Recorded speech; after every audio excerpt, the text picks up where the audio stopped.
উপাচার্য নিয়োগের দাবিতে উত্তাল হয়ে উঠেছে ইসলামী বিশ্ববিদ্যালয়। শনিবার দ্বিতীয় দিনের মতো কুষ্টিয়া খুলনা মহাসড়ক অবরোধ করে বিক্ষোভ করেছেন শিক্ষার্থীরা।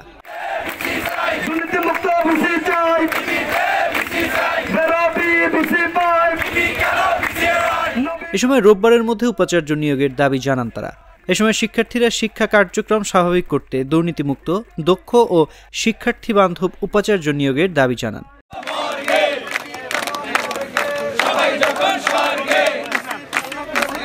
এর আগে একই দাবিতে শুক্রবারও কুষ্টিয়া খুলনা মহাসড়ক অবরোধ করে বিক্ষোভ করেন শিক্ষার্থীরা।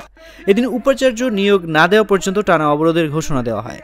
ক্যাম্পাস সূত্রে জানা যায় বেলা 11:30টায় ক্যাম্পাসের বটতলায় একত্রিত হন শিক্ষার্থীরা।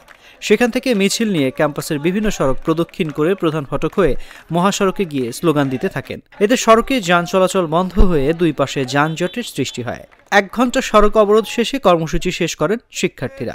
সবচাইতে কষ্টের বিষয় যে স্বাধীন বাংলাদেশের প্রথম বিশ্ববিদ্যালয় এখনো আমাদের ক্লাস হয়েছে সর্বসাকুল্যে 2 মাস।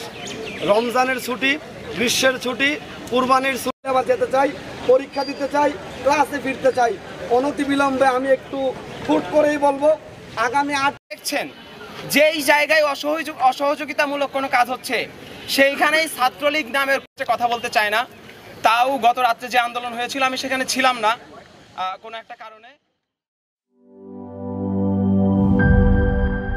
স্যার, আমাদের নতুন প্রোডাক্ট সিক্সার্স।